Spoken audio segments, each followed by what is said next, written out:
नमस्कार दोस्तों, आप सभी का फिर से स्वागत है सिंगर ट्रेडर यूट्यूब चैनल पे। तो दोस्तों, आज की एक्सपायरी खतरनाक रही। ठीक है। जैसा कि मैंने एक्सपेक्ट किया था कि मार्केट बेयरिश रहेगा, ठीक वैसा रहा। लेकिन जैसा मार्केट ने आज बिहेव किया वैसा नहीं एक्सपेक्ट किए थे हम लोग, बिल्कुल नहीं एक्सपेक्ट किए थे उस। और जैसा आज मार्केट ने रिएक्ट किया दोस्तों, उसका उसके पीछे जो मेन कारण है वो है आपके HDFC ट्विंस। ठीक है। इनके जो सप्लाई लेवल्स थे, आज इन दोनों ने क्या किया, सप्लाई को देखो। मैं लाइन ड्रॉ करता हूँ। सप्लाई को ब्रेक करके ऊपर चले गए, लेकिन आ गए हैं फिर सप्लाई के पास। ठीक है। तो मैंने बोला था कि अगर सप्लाई HDFC बैंक और HDFC अपने सप्लाई को फॉलो करते हैं तो ट्रेंडिंग फॉल आएगा, लेकिन ऐसा हुआ नहीं। एक रैली दी HDFC और HDFC बैंक ने, लेकिन फिर नीचे आके क्लोज कर दिया अपने सप्लाई एरिया के नीचे। ठीक है। तो इसने आज के एक्सपायरी को वोलाटाइल कर दिया। अगर बैंक निफ्टी का चार्ट देखा जाए, ठीक है, कभी कभी ऐसा होता है दोस्तों, कभी कभी होता है, रेयरली ऐसा होता है। ये चीजें रेयरली है, तो रेयरली, ठीक है, रेयर ऑफ द रेयरेस्ट होती हैं दोस्तों ऐसी चीजें। डिमांड एंड सप्लाई बहुत स्ट्रांग चीज है दोस्तों। ठीक है। तो इसीलिए हमें अपना स्टॉप लॉस इंटैक्ट रखना होता है। ठीक है। डिसिप्लिन इसीलिए हमें मेंटेन करना होता है। तो देखो, पहले मैं डिस्कस करूंगा कि मैंने कल क्या बताया था। ठीक है, वैसा हुआ कि नहीं हुआ और अभी क्या हो सकता है। कल का चार्ट अगर हम देखें दोस्तों,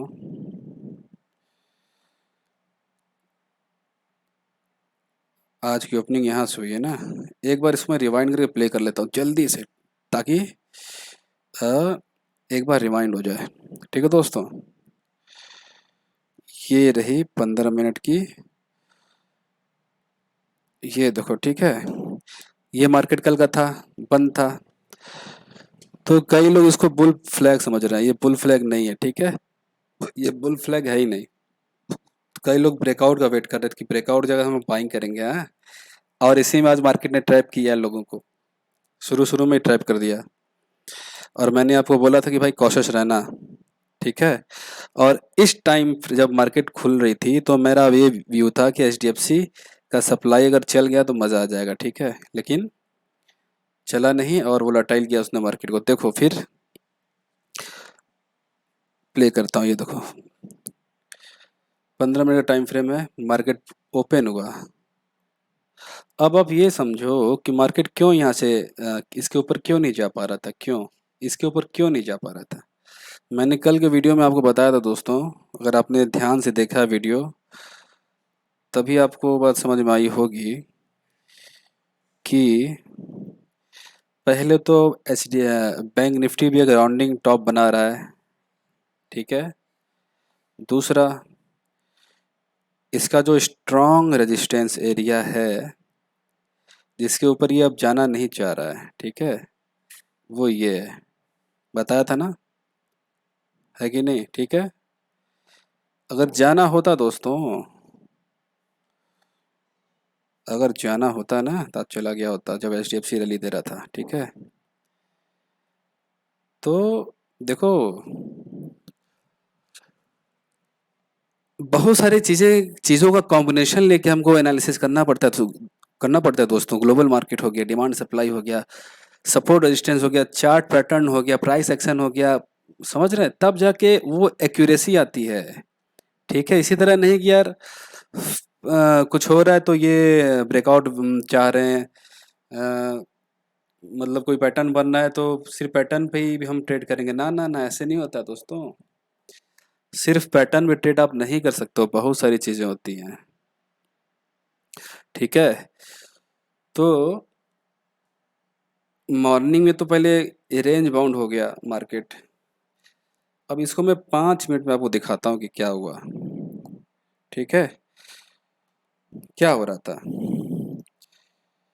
एक स्ट्रॉन्ग रेजिस्टेंस एरिया था, देखो इसके ऊपर क्लोज नहीं कर पा रहा था कायदे से। ठीक है, मतलब इस एरिया में सेलर एक्टिव है अच्छे से। कि भाई आओ तुमको नीचे ढकलते हैं। सेलर प्राइस को पुश करते करते करते नीचे ले गए, ठीक है। अब मैं इसे प्ले करता हूँ, देखो ठीक है। तो यहाँ पे हुआ क्या, यहाँ पे ये हुआ कि इस लेवल पे 43,900 पे कॉल राइटिंग बहुत ज़बरदस्त थी। मैं बस वेट कर रहा था इसे नीचे आए, ठीक है। 43,900 पे बहुत ज़बरदस्त ज़बरदस्त कॉल राइटिंग थी। तो इससे मुझे ये आइडिया लगा कि जब इसके नीचे जैसे ही आएगा बहुत तेज फॉल आएगा। देखो ठीक वैसा ही हुआ। और देखो 43,900 वाले अपने पोजीशन को डिफेंड कर रहे थे। प्राइस आए ऊपर ढकेल देते थे, प्राइस आए ऊपर ढकेल देते थे, ठीक है। कब तक ढकेलेंगे। सेलर प्राइस को वीक करते जा रहे हैं, ठीक है, नीचे पुश करते जा रहे हैं हर अटेम्प्ट में। समझ रहे हो साइकोलॉजी, मतलब बार बार इस एरिया में प्राइस को ला रहे हैं और प्राइस को वीक करते करते जब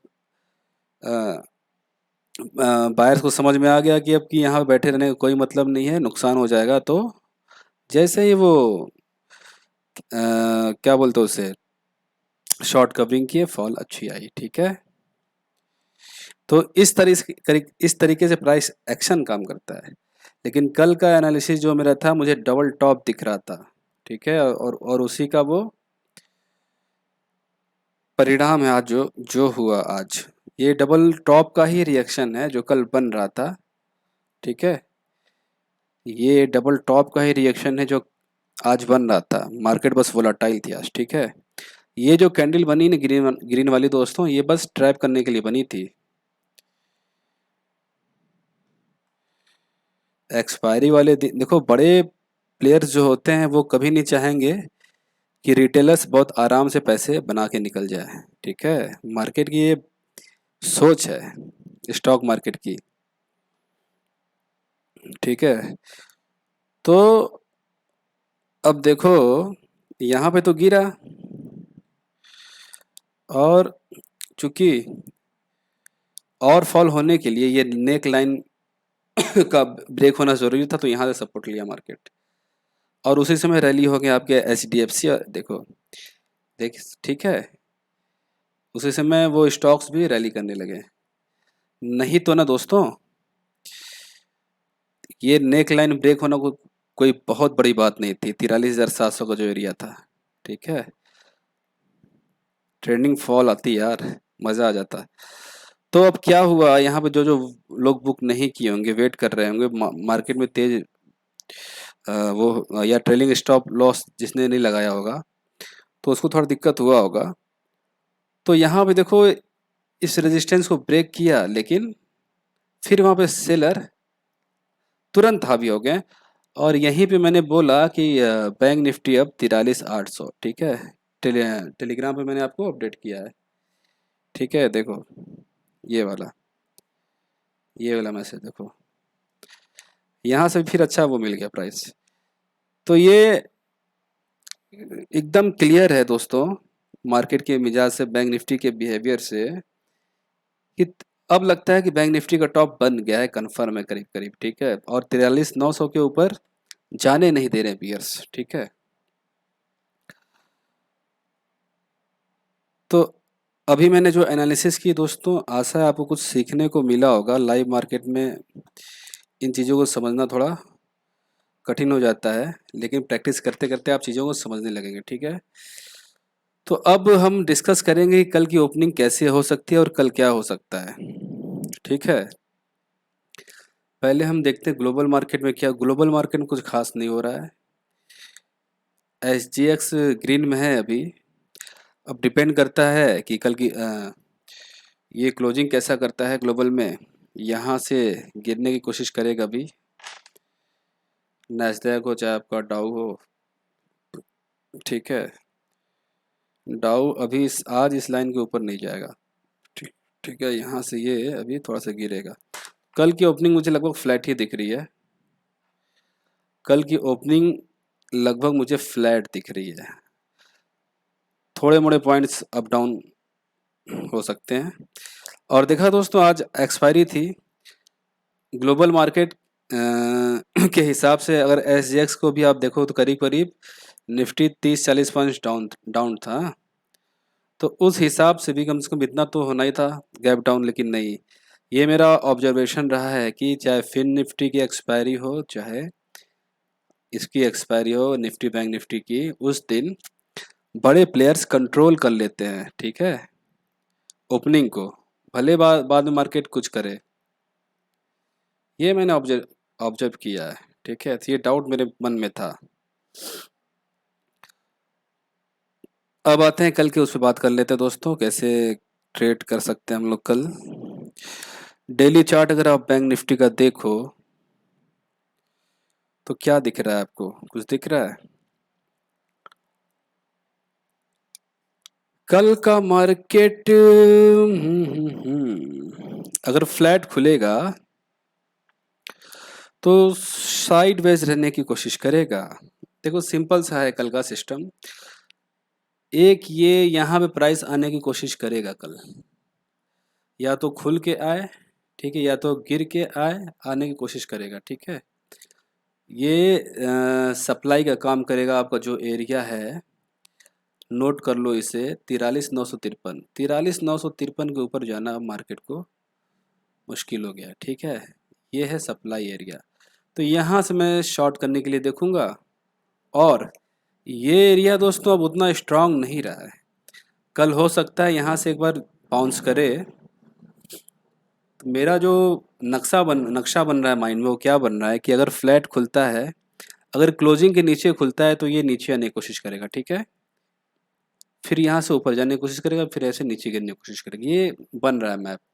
बाकी लाइव में जैसा होगा मैं वो करूँगा, उसके हिसाब से मैनेज करूँगा। पर मेरा जो हाँ, अगर इसके नीचे कहीं खुल गया, कहीं 43,404 के नीचे, तब तो भैया ये स्ट्रांग रेजिस्टेंस हो जाएगा, 43,404, ठीक है। इसके नीचे जब भी आएगा मार्केट, तब ट्रेंडिंग फॉल होगा, उस दिन का फायदा जरूर उठाना, ठीक है। तो कल इस लेवल पे आएगा तो मैं शॉर्ट करूंगा, इस लेवल पे आएगा कंफर्मेशन पे मैं लॉन्ग जाने की कोशिश करूंगा। बिना जाए इस लेवल पर अगर यहाँ पे आता है, ठीक है, तब मेरा व्यू है कि इस लेवल पे जाने की कोशिश जरूर करेगा। या खुल के यहाँ चला जाता है तो फिर ये इस लेवल पे आएगा, ठीक है। तो क्या ट्रेड बनना है? पहला आपका यहाँ से शॉर्ट ट्रेड मिल रहा है, दूसरा यहाँ से लॉन्ग ट्रेड मिल रहा है, दो ट्रेड बस। बाकी टेलीग्राम पे मैं आपको अपडेट करूंगा। निफ्टी में भी कुछ ऐसा ही है, निफ्टी में भी कुछ ऐसा ही है, निफ्टी में भी कुछ ऐसा ही एक ट्रेंड लाइन है दोस्तों। ट्रेंड लाइन पे सपोर्ट जरूर लेगा मार्केट, आवली टाइम फ्रेम पे है। अगर खुल के, लग तो ऐसा ही रहा है, खुल के नीचे ही आएगा, क्योंकि सपोर्ट इसका नेक्स्ट यही है 18,700, और कहीं सपोर्ट है ही नहीं। तो खुल के यहाँ पे आने की कोशिश करेगा, फिर यहाँ से बाउंस करके निफ्टी, निफ्टी का जो सप्लाई एरिया है दोस्तों, उसको आप देख लो। अगर निफ्टी में ट्रेड करना चाहते हो तो कल आपको, अब ये देखिए लोअर हाई बनाएगा, ठीक है। ये लेवल्स आप यहाँ पे देख लेना, ठीक है। ये जो लाइन ड्रॉ किया है लेवल्स, वैसे उसके हिसाब से देखा करो, ठीक है दोस्तों। तो ये एसएल रहेगा, ये नीचे वाला एंट्री रहेगी, ठीक है। यहाँ से मैं शॉर्ट के लिए देखूंगा फिर। अब निफ्टी के लिए स्ट्रॉन्ग रेजिस्टेंस क्या हो गया है? 18,860 से 80 का लेवल, ठीक है। ये स्ट्रॉन्ग रेजिस्टेंस हो गया है, ठीक है। तो 18,700 से हम लॉन्ग करने के लिए देख सकते हैं, और ये इस एरिया से हम शॉर्ट करने के लिए देखेंगे। यहाँ से मैं तो ज़रूर शॉर्ट करूँगा, ठीक है। तो निफ्टी में भी ये दो ट्रेड हैं, दो ट्रेड अपने आप में काफ़ी हैं। ज़्यादा ट्रेड करने से नुकसान ही होता है दोस्तों, ज़्यादा ट्रेड करने से नुकसान ही होता है यार, एकदम कटु सत्य है, ठीक है। एक बार हम फ्यूचर्स का चार्ट देख लेते हैं कि उसमें क्या कुछ कर रहा है मार्केट। फ्यूचर में भी कुछ वैसा नहीं, फ्यूचर में भी वैसा ही है। निफ्टी का भी डेली चार्ट है जो दोस्तों ना, वो भी क्या बता रहा है कि यहाँ से एक रिवर्सल आ सकता है। ठीक है,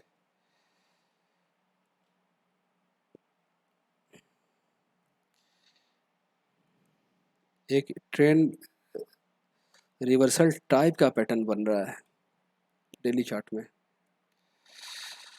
तो कल के लिए अब निफ्टी में जब भी ये ट्रेंड लाइन ब्रेक होगा, ठीक है, ड्रॉ कर लेना, या छोड़ ट्रेंड लाइन, जब भी 18,700 के नीचे क्लोज करेगा निफ्टी तो सीधा आपका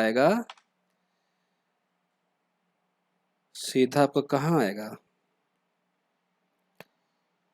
सीधा आपका आएगा वो, फिर वो डेली पे जो सपोर्ट था पहला, ये 18,600 पहला टारगेट। ठीक है, 18,600 पहला टारगेट होगा और दूसरा टारगेट होगा आपका 18,500। ठीक है, जब भी ये ट्रेंड लाइन ब्रेक होगा। ठीक है दोस्तों, ये ये ब्रेक हुआ तो शॉर्ट करूँगा मैं 18,600 या 18,550 के लिए। ये भी ट्रेंडिंग फॉल ही होगा। ठीक है, और 18,500 तक भी आ सकता है। तो टारगेट बुक कर करके अपना एक ही बार में बैठे मत रहना, जो टारगेट मिल रहा है उसमें से पार्शली बुक कर करके राइट कर सकते हो आप। ठीक है, नीचे कुछ डिमांड्स अब वहाँ पे आने की कोशिश करेगा मार्केट, जो मैंने आपको पहले बताए हैं। ठीक है दोस्तों, अभी भी थोड़ी मुझे वीकनेस है, इसीलिए थोड़ा सा मेरे आवाज़ में आपको लग रहा होगा हल्कापन। ठीक है दोस्तों, तो ज़्यादा दूर की अभी नहीं सोचना है, कल के बारे में देखिए। मार्केट बेरिश मूड में आ चुका है अब। ठीक है, अब तेज़ी दिखाना मार्केट के लिए भारी पड़ सकता है। अगर आप निफ्टी का चार्ट देखो तो निफ्टी में भी ये निफ्टी स्पॉट में भी ट्रेंड रिवर्सल पैटर्न बना है। ये ग्रीन, ये डोजी, फिर ये। वैसे भी जब टॉप पे डोजी बनता है डेली टाइम फ्रेम पे दोस्तों, उसके बाद ये कंफर्मेशन हो गया, इसके लो को ब्रेक कर दिया, मतलब ये कैंडल बना डोजी, फिर इसके लो को ब्रेक कर दिया रेड कैंडल ने। ठीक है, ये भी ट्रेंड रिवर्सल पैटर्न में आता है डेली टाइम फ्रेम पे। ठीक है, जैसे अगर आप देखो यहाँ पे एक डोजी था ग्रीन में, ये वाली, फिर इसके हाई को ब्रेक कर ग्रीन कैंडल क्लोज किया, देखो मार्केट ऊपर गया। ठीक है, ऐसा हुआ तो मार्केट नीचे ही आएगा। ठीक है,